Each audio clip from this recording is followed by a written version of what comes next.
You know, when you think about the great friendships in literature, there are a few that really stick with you. But maybe none are as powerful or as absolutely heartbreaking as the one between George Milton and Lennie Small. So today, we're going to dive into that incredible bond at the heart of Mice and Men and figure out what it tells us about friendship, loneliness, and the tough choices that come with love. I mean, this line says it all, doesn't it? I got you to look after me, and you got me to look after you. It's so simple, but in the world John Steinbeck throws these guys into, a promise like that is basically a revolution. It's a huge middle finger to the idea that you have to be on your own to survive. So, what is it about this friendship that's so special, and what makes it so fragile? Okay, so to really get George and Lennie, you first have to get the world they're living in. We're talking the Great Depression, the 1930s. People have lost everything, their jobs, their farms, their hope. And in a world like that, trust is a luxury you can't afford. Loneliness isn't just a mood, it's a way of life. It's how you survive. And this was the era of the Bindlestiff. These were guys who just drifted from job to job with everything they owned in a sack on their back. No family, no friends, no one watching their back. That was normal. So for two guys like George and Lennie to be traveling together, that was just weird. People didn't get it. Their friendship was this quiet little rebellion against a whole world built on isolation.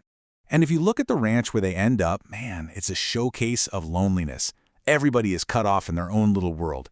You got Candy, the old guy who feels like he's as useless as his aging dog. You have Crooks, totally isolated because he's black. And then there's Curly's wife, who's so ignored she doesn't even get a name.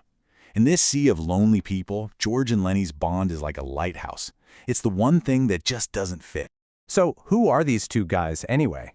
These two who are breaking all the rules just by sticking together? Well, on paper, they make absolutely no sense. They are total opposites, but somehow they fit together, bound by this really complicated mix of need and, well, love. And here's the breakdown. George is the brain of the operation. He's small, smart, and always thinking 5 steps ahead. He's like this exhausted parent, just trying to keep things from falling apart. And then you have Lennie. He's this huge, powerful guy, but inside, he's just a kid. He has no idea how strong he is, and that's the danger. Lennie is the reason they're always in trouble, but he's also the reason George has a purpose. It's this constant balancing act between being a burden and being a reason for being. So what keeps them going? What pushes them through all the bad jobs and the running from town to town? It's not the paycheck, that's for sure. It's a story, a little story they tell each other over and over again, almost like a prayer. It's their escape hatch. And this is it. This is their own little slice of the American dream. It's nothing fancy. A small house, a patch of land, some animals. The freedom to just be, to not have to answer to anyone. And for Lennie, it all boils down to one perfect detail. He's gonna get to tend the rabbits. This dream, it's not just a goal. It's the armor they wear to protect themselves from the world. Right. So you see, the farm is so much more than just a piece of property. It's their version of heaven. It's this idea that maybe, just maybe, they can build a life that they control. And that little story is the one thing that makes them different from every other lonely guy on the ranch who has nothing and nobody to work for. But here's the thing. This is a Steinbeck novel, and he's not one for fairy tale endings. From the very first chapter, he starts dropping these little clues, these hints that their dream is built on shaky ground. It's called foreshadowing, and it creates this creeping feeling that no matter what they do, disaster is just around the corner. It's like watching dominoes get set up. First, there's the dead mouse in Lennie's pocket. It's a tiny tragedy, but it shows us everything we need to know. Lennie loves soft things, but he doesn't know his own strength. Then we hear about the girl in weed in her red dress. Okay, so this has happened before and on a bigger scale. Then you get the shooting of Candy's old dog because it's no good to himself. Oof. That one is a brutal parallel for Lennie. And finally, there's George telling Lennie, if you get in trouble, you come right back here to this spot. Even George knows another disaster is coming. He's planning for it. And to help us understand Lennie, Steinbeck uses this cool literary trick. He often describes Lennie using animal words, like saying he has paws instead of hands. What he's doing is telling us that Lennie isn't evil. He's like a big, powerful animal. He's a force of nature. You don't blame a bear for being a bear, right?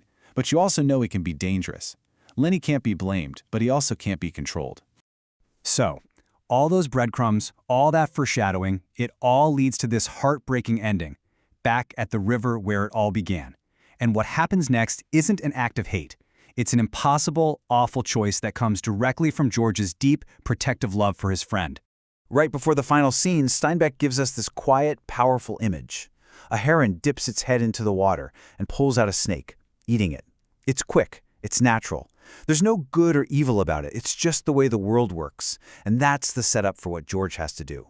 It's not murder in his mind. It's stopping something horrible from happening to Lennie by doing something horrible himself. It's part of a tragic cycle.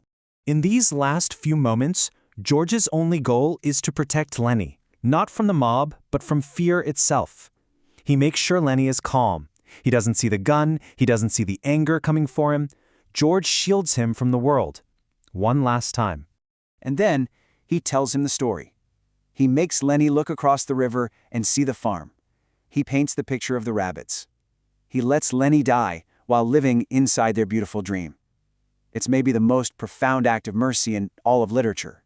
So George saves Lennie from a brutal, terrifying death at the hands of a lynch mob. But the cost? It's everything.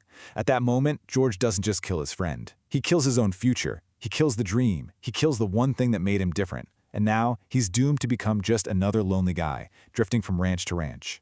Which leaves us with this massive, unanswerable question. What did we just witness? Was it murder? Or was it the ultimate sacrifice? A man destroying his own soul to give his friend a peaceful exit from a world that was never going to let him be? There's no easy answer. And that right there, that is the devastating cost of friendship.